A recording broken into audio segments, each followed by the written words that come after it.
Ayahku mengusirku dari rumah saat aku remaja karena kebohongan yang diceritakan ibu tiriku. Aku masih ingat malam itu. Hujan turun deras, dan aku baru pulang dari sekolah dengan seragam yang sudah basah kuyup. Aku masuk ke rumah dengan langkah pelan, berharap bisa langsung mandi dan makan malam. Tapi yang menyambutku bukan aroma nasi hangat, melainkan tatapan tajam ayahku. Dia duduk di ruang tamu, wajahnya dingin, dan di sampingnya ada ibu tiriku.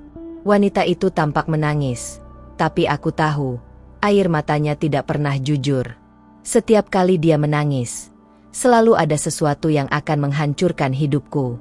Aku dengar kamu mencuri uang dari dompet ibumu, kata ayah dengan nada tinggi. Aku terkejut. Aku bahkan tidak tahu uang apa yang dia maksud. Aku menatap ibu tiri, berharap dia akan menjelaskan. Tapi dia justru menunduk sambil terisak, seolah-olah akulah pelakunya. Aku mencoba menjelaskan, "Ayah, aku enggak." Belum sempat aku menyelesaikan kalimatku, ayah membanting meja. "Jangan bohong. Ibumu sendiri yang lihat," katanya keras. Darahku mendidih. Aku tahu, ini pasti ulah ibu tiri. Aku tidak pernah menyentuh barang-barangnya. Tapi di mata ayah, aku hanya anak yang sulit dipercaya. Dia lebih percaya pada wanita yang baru dia nikahi 2 tahun lalu daripada pada anaknya sendiri. Sejak ibu kandungku meninggal, aku memang merasa rumah ini bukan lagi rumahku. Tapi malam itu, perasaan itu berubah menjadi kenyataan. Ayah menatapku dengan pandangan yang tidak pernah aku lupakan, campuran antara marah dan jijik. "Kalau kamu berani mencuri di rumah ini, kamu tidak pantas tinggal di sini," katanya dengan nada dingin. Kata-katanya seperti pisau. Aku merasa dunia runtuh di depan mataku. Aku menangis, memohon penjelasan, tapi ayah tidak mau mendengarku. Ibu tiriku malah memeluk ayah dan berkata dengan suara lemah, "Biarkan saja dia belajar di luar sana, Pak, mungkin itu yang terbaik." Aku tidak percaya dia bisa berkata seperti itu. Aku yang selama ini mencoba bersikap sopan, membantu pekerjaan rumah, bahkan menahan diri meski sering diperlakukan tidak adil. Tapi malam itu, semua kebaikanku seolah tidak ada artinya. Ayah berjalan ke kamarku, membuka lemari, dan melemparkan pakaianku ke lantai.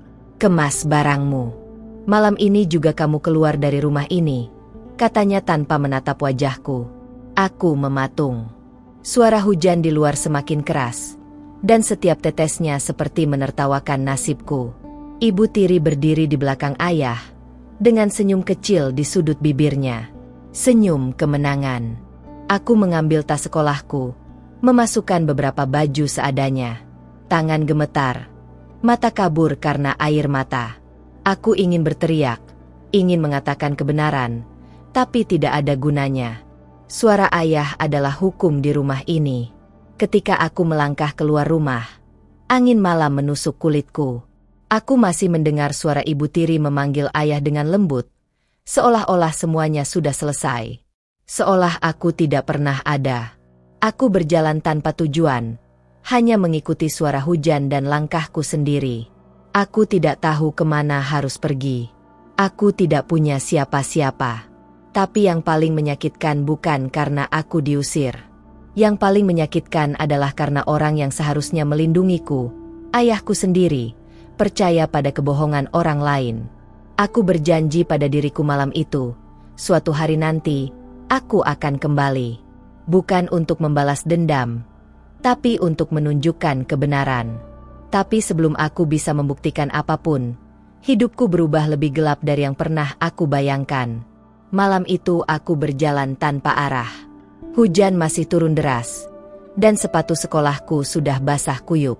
Jalanan sepi, hanya ada suara kendaraan lewat sesekali. Aku menggigil, bukan hanya karena dingin, tapi karena aku benar-benar merasa sendirian di dunia ini. Aku mencoba mengingat siapa yang mungkin bisa menolongku. Tapi semua teman sekolahku tinggal jauh, dan aku malu untuk menceritakan apa yang terjadi. Siapa yang mau percaya kalau seorang ayah bisa mengusir anaknya karena kebohongan ibu tiri? Akhirnya aku menemukan hal tebus yang sepi. Aku duduk di sana, memeluk tas sekolahku, mencoba menahan tangis. Aku tidak punya uang, tidak punya tempat tujuan. Hanya rasa sakit dan marah yang menemani malam itu. Aku menatap langit yang gelap dan berkata pelan pada diri sendiri, kalau memang dunia ini kejam, aku akan belajar jadi kuat. Kalimat itu jadi satu-satunya pegangan yang kupunya saat itu. Keesokan paginya, aku bangun dengan tubuh menggigil. Bajuku masih basah. Rambutku berantakan. Beberapa orang lewat dan menatapku aneh. Tapi tak ada yang bertanya apapun. Aku sadar, aku tidak bisa terus di jalanan. Aku memutuskan untuk pergi ke rumah sahabatku, Rina. Dia satu-satunya orang yang selama ini mendengarkan ceritaku tentang Ibu Tiri. Saat aku mengetuk pintu, ibunya yang membuka. Wajahnya kaget melihat keadaanku. "Kamu kenapa, Nak?" katanya panik. Aku tak sanggup menjawab, hanya menangis. Tak lama, Rina datang berlari dan langsung memelukku. Di rumah Rina, untuk pertama kalinya aku merasa aman lagi. Mereka memberiku pakaian kering dan makanan hangat. Tapi ketika aku menceritakan semuanya, bahkan Rina pun tampak sulit percaya. "Serius, ibumu yang bilang kamu mencuri?" tanyanya tak yakin. Aku hanya mengangguk. Aku nggak tahu kenapa dia benci banget sama aku. Rina menghela napas. "Mungkin dia takut kehilangan posisi di hati ayahmu." Kalimat itu menancap di kepalaku. Mungkin benar. Sejak awal, Ibu Tiri selalu bersaing diam-diam denganku. Aku tinggal di rumah Rina selama beberapa hari, tapi aku tahu itu tidak bisa selamanya. Aku tidak ingin merepotkan keluarganya. Maka, suatu pagi aku pergi diam-diam, meninggalkan surat kecil berisi ucapan terima kasih. Aku mulai mencari pekerjaan paruh waktu. Di usia remaja, pilihan tidak banyak. Aku akhirnya diterima di sebuah warung kecil sebagai pelayan. Upahnya kecil, tapi cukup untuk makan dan tidur di tempat sederhana di belakang warung. Setiap malam, aku memandangi foto ibu kandungku yang kusimpan di dompet. Aku selalu bicara padanya seolah dia masih di sana. "Bu, kalau Mama masih hidup, aku yakin semua ini nggak akan terjadi." Waktu berjalan. Bulan berganti. Aku mulai terbiasa hidup sendiri. Tapi setiap kali melihat keluarga yang makan bersama di warung, hatiku terasa perih. Aku selalu ingat ayahku, dan bagaimana dia tidak pernah mencoba mencariku. Sampai suatu hari, aku melihat sesuatu yang membuat darahku membeku. Ibu Tiri datang ke warung tempat aku bekerja. Dia bersama seorang pria yang bukan ayahku. Mereka duduk di pojok ruangan, tertawa dan bergandengan tangan. Aku bersembunyi di balik tirai dapur, mencoba menenangkan napas. Hatiku campur aduk antara marah dan takut. Jadi, selama ini dia menyembunyikan sesuatu dari ayahku. Aku mendengarkan pembicaraan mereka. Dari potongan kalimat yang kudengar, mereka sudah lama berhubungan. Bahkan sebelum dia menikah dengan ayahku. Dadaku sesak. Aku ingin berlari dan berteriak di depan semua orang. Tapi aku tahu, kalau aku bertindak gegabah, semua akan kacau. Aku butuh bukti. Sejak hari itu, aku mulai mengikuti Ibu Tiri diam-diam. Setiap kali dia datang ke kota, aku perhatikan kemana dia pergi. Dan benar saja, dia sering bertemu dengan pria itu. Di kafe, di taman, bahkan di hotel kecil di pinggir kota. Aku merekam semuanya dengan ponsel tua yang kupinjam dari Rina. Setiap detik terasa seperti luka baru. Tapi aku tahu ini satu-satunya cara untuk mengungkap kebenaran. Suatu malam, aku memutuskan untuk kembali ke rumah. Aku berdiri di depan pagar, menatap rumah tempat aku dulu diusir. Lampu ruang tamu menyala, tapi suasananya sunyi. Ketika aku mengetuk pintu, ayah yang membukanya. Wajahnya terkejut melihatku. "Kamu, kenapa balik ke sini?" tanyanya dingin. Aku menatap matanya, berusaha menahan tangis. "Aku cuma mau kasih tahu sesuatu. Yah, tentang ibu." Dia menatapku curiga. "Apalagi yang mau kamu fitnah?" katanya dengan nada tinggi. Tapi aku tidak membalas. Aku hanya mengeluarkan ponsel dari sakuku, memutar rekaman video. Wajah ayah berubah pucat. Tangannya gemetar saat melihat Ibu Tiri duduk di restoran bersama pria lain. Suaranya jelas terdengar memanggil pria itu dengan sebutan, "Sayang." Ayah terdiam. Untuk pertama kalinya, aku melihat ekspresi bingung di wajahnya, antara marah dan tidak percaya. Ini nggak mungkin," katanya lirih. Tapi sebelum dia sempat bereaksi, Ibu Tiri muncul dari dapur. Dia kaget melihatku. "Kamu ngapain di sini?" Suaranya gemetar. Aku menatapnya tajam. "Aku cuma mau kasih lihat kebenaran yang selama ini kamu sembunyikan." Wajahnya langsung pucat. "Kamu bohong. Itu fitnah," katanya keras, mencoba menutupi ketakutannya. Tapi ayah sudah melihat semuanya. "Cukup," kata ayah pelan tapi tegas. "Aku sudah lihat sendiri." Untuk pertama kalinya, Ibu Tiri kehilangan kata-kata. Air matanya jatuh. Tapi kali ini tidak ada yang percaya padanya. Ayah duduk di sofa, memegang kepalanya. "Selama ini aku percaya sama kamu, aku sampai tega ngusir anakku sendiri," katanya dengan suara serak. Aku hanya berdiri diam. Tidak ada perasaan puas. Hanya kehampaan. Semua rasa sakit yang kupendam bertahun-tahun terasa hampa di detik itu. Ibu Tiri mencoba mendekat ke ayah, tapi ayah menepis tangannya. "Pergi dari rumah ini," katanya dingin. Wanita itu menangis, tapi ayah tidak bergeming. Dia benar-benar mengusirnya malam itu juga, sama seperti dulu dia mengusirku. Aku seharusnya merasa senang, tapi entah kenapa, yang kurasakan justru sedih. Aku hanya berkata pelan, "Sekarang ayah tahu rasanya kehilangan orang yang seharusnya bisa dipercaya." Ayah menatapku lama. "Aku minta maaf," katanya akhirnya. Tapi kata maaf itu datang terlambat. Luka yang dia buat tidak bisa hilang hanya dengan kata-kata. Aku memutuskan pergi lagi. Bukan karena aku marah, tapi karena aku ingin menemukan kedamaian yang tidak bisa kutemukan di rumah ini. Saat aku melangkah pergi, aku mendengar ayah menangis.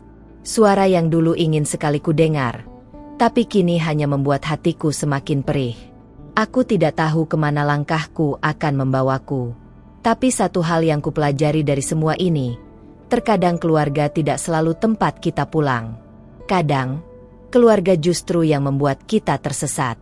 Dan sejak malam itu, aku bersumpah, aku akan membangun hidupku sendiri, tanpa kebohongan, tanpa pengkhianatan, dan tanpa air mata.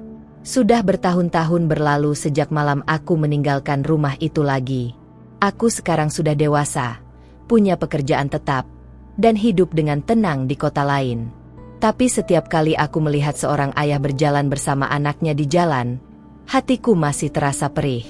Aku sering bertanya pada diriku sendiri, apakah ayah masih tinggal di rumah itu sendirian? Apakah dia baik-baik saja? Atau justru menyesali semuanya? Tapi aku tidak pernah punya keberanian untuk kembali. Setiap kali aku berpikir untuk menelepon, tangan ini selalu gemetar. Ada bagian dari diriku yang masih takut ditolak lagi, seperti dulu. Rasa itu masih tertinggal, meski waktu sudah lama berlalu. Suatu sore, ketika aku baru pulang kerja, aku menerima pesan dari nomor yang tidak kukenal. Isinya singkat. "Nak, ini ayah. Bolehkah kita bertemu?" Aku membaca pesan itu berulang kali. Rasanya seperti dunia berhenti sesaat. Aku bahkan tidak yakin apakah ini benar-benar dia. Tapi hati kecilku tahu, itu memang ayah. Aku tidak langsung membalas. Aku butuh waktu. Setelah sekian lama, tiba-tiba dia muncul lagi, seolah semua luka masa lalu bisa disembuhkan dengan satu pesan. 3 hari kemudian, aku akhirnya menjawab. Aku menulis pelan. "Baik, ayah. Kita bisa bertemu di taman dekat terminal besok sore." Malam itu aku tidak bisa tidur. Semua kenangan lama kembali menghantui.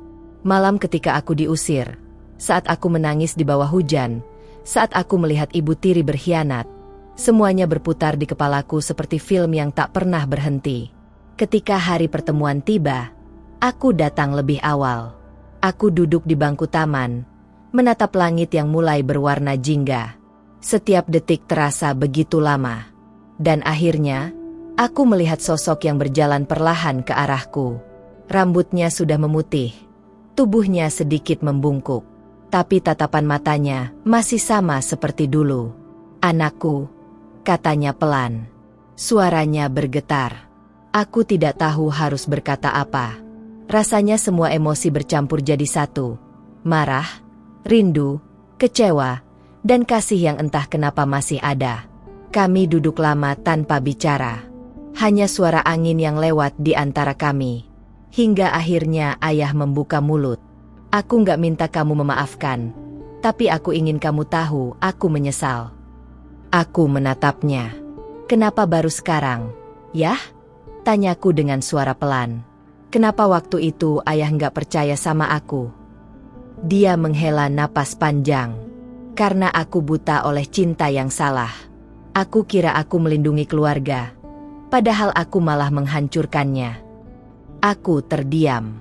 Ada kejujuran dalam suaranya yang belum pernah kudengar sebelumnya.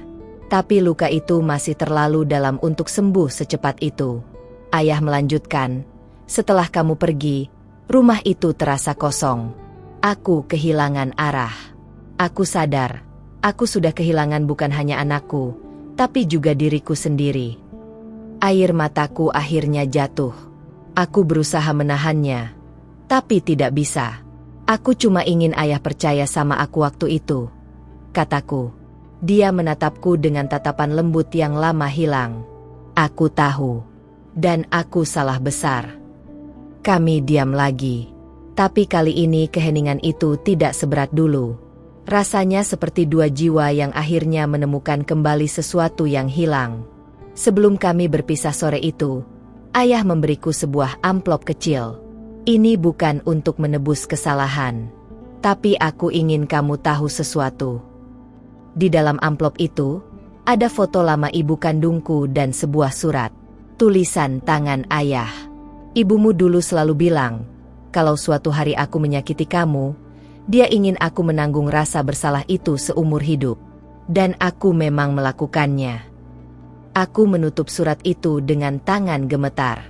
Rasanya seperti luka lama yang terbuka kembali, tapi kali ini dengan cara yang berbeda. Lebih lembut.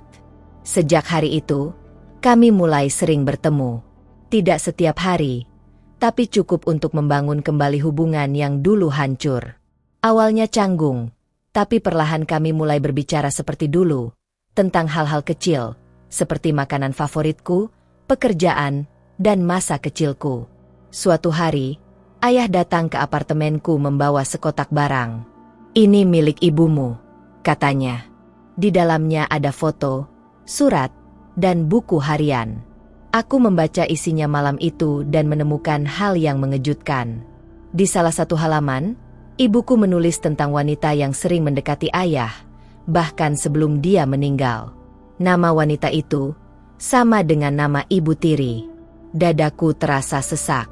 Jadi kebohongan itu sudah dimulai bahkan sebelum aku tahu apa-apa. Mereka memang sudah punya hubungan sejak lama. Aku menangis lama malam itu. Tapi bukan karena marah. Karena aku akhirnya mengerti betapa rumitnya masa lalu orang tuaku. Betapa aku hanya anak kecil yang terjebak di tengah badai orang dewasa. Keesokan harinya, aku menunjukkan tulisan itu pada ayah. Dia terdiam lama, lalu berkata lirih, "Aku tahu dan itu salahku sejak awal. Aku nggak pernah cerita karena aku malu." Aku hanya mengangguk. Sekarang aku ngerti. Yah, tapi semua yang terjadi membuat aku tumbuh jadi orang yang kuat. Dia tersenyum untuk pertama kalinya dengan tulus. "Dan aku bangga sama kamu," katanya. Kata-kata yang dulu selalu ingin ku dengar. Beberapa bulan kemudian, kesehatan ayah menurun. Dokter bilang dia punya penyakit jantung kronis. Aku memutuskan untuk merawatnya di rumah kecilku. Setiap pagi, aku menyiapkan sarapan dan obatnya. Kami banyak menghabiskan waktu berbicara. Kadang dia bercerita tentang masa mudanya, kadang tentang penyesalan yang tak bisa diperbaiki. Suatu sore, saat matahari hampir tenggelam, dia memegang tanganku. Aku nggak tahu berapa lama lagi aku punya waktu.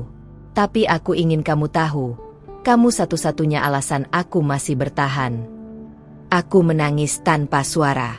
Aku tahu waktunya tidak akan lama. Tapi setidaknya, kami menemukan kedamaian di akhir semuanya. Beberapa minggu kemudian, ayah meninggal dengan tenang dalam tidurnya. Di atas meja, ada secari kertas bertuliskan, "Terima kasih sudah memaafkan aku, meski aku tidak pantas." Aku menggenggam kertas itu erat, menangis seperti anak kecil.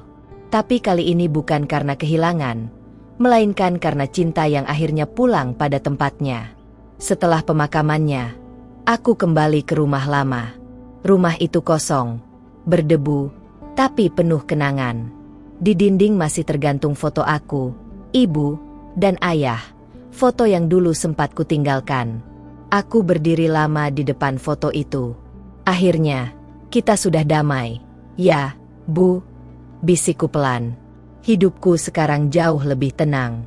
Tapi setiap kali hujan turun, aku masih ingat malam ketika semuanya dimulai. Malam ketika aku diusir.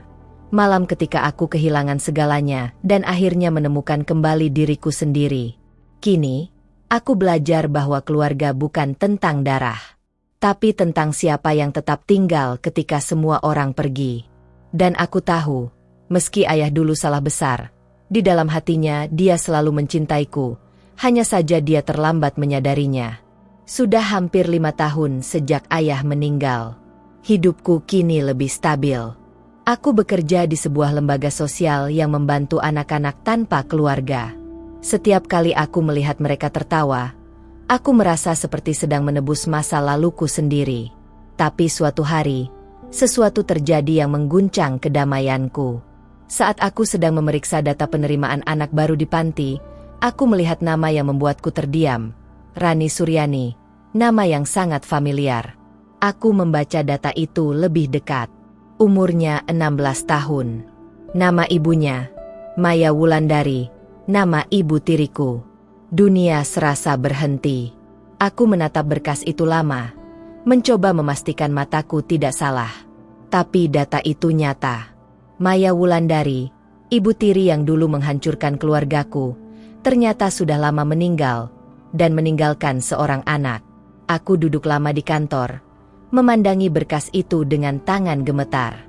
Aku tidak tahu harus merasa apa, marah, kasihan, atau takut.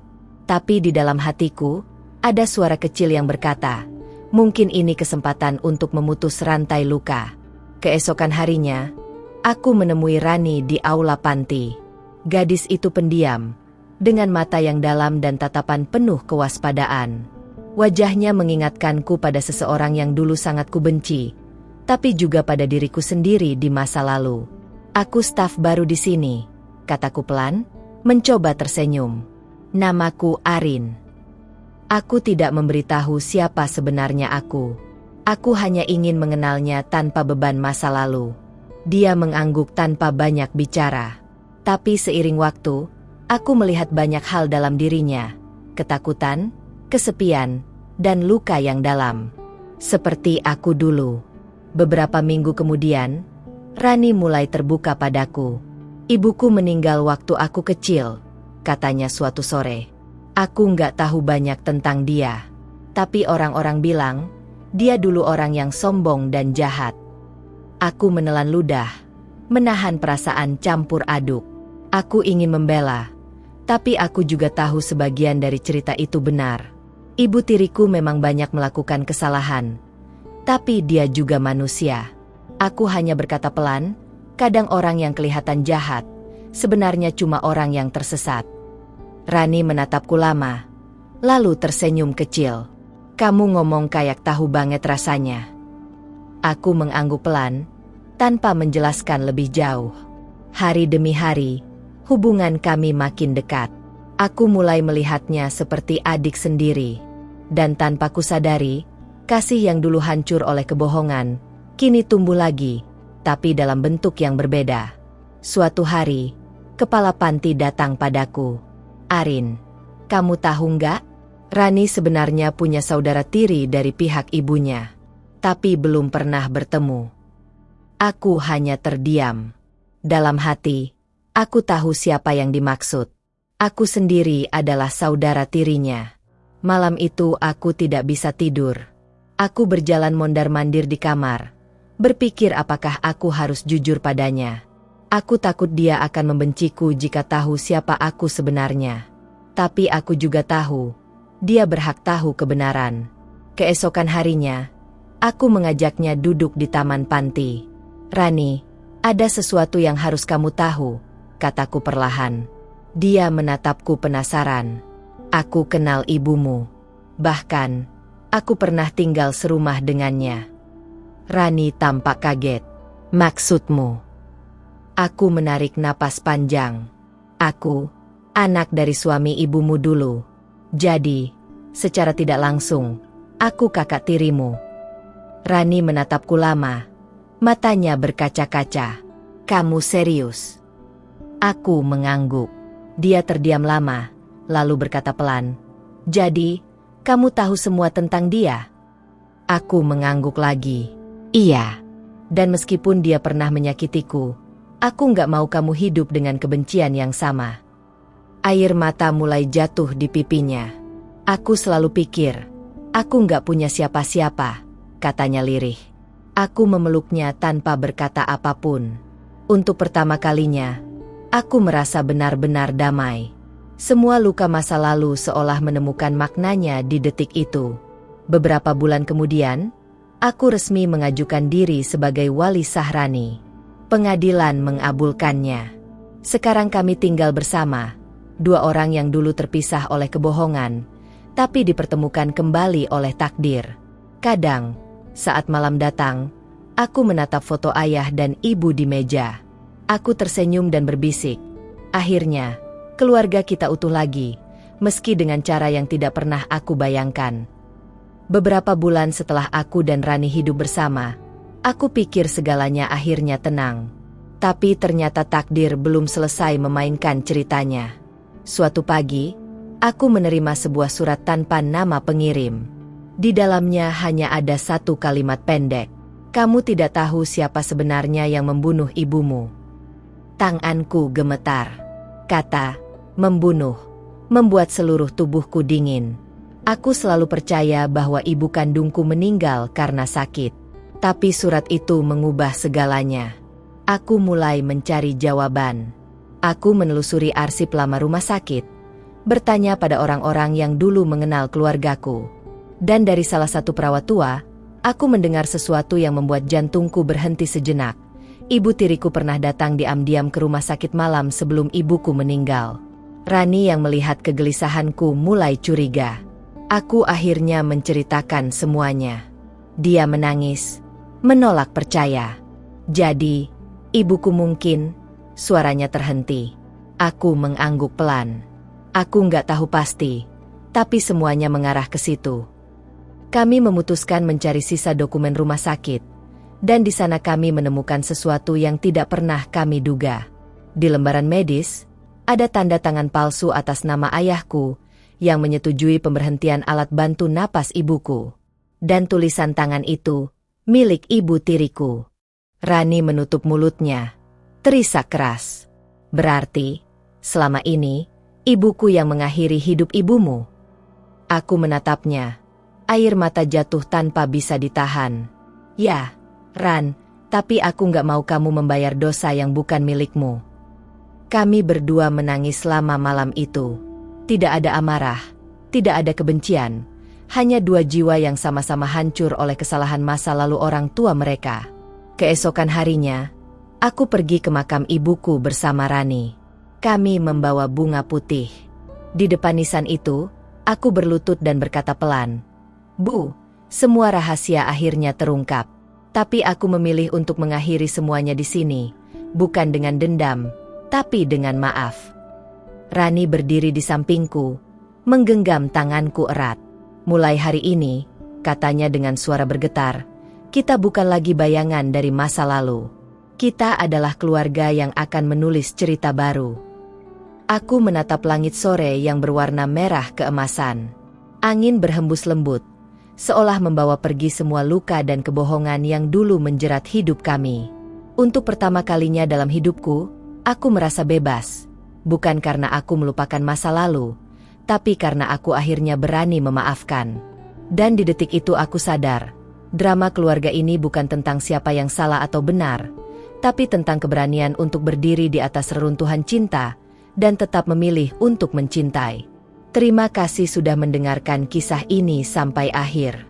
Semoga cerita drama keluarga kali ini bisa menyentuh hati kalian dan membuat kita semua belajar sesuatu tentang arti cinta, pengkhianatan, dan pengampunan dalam keluarga.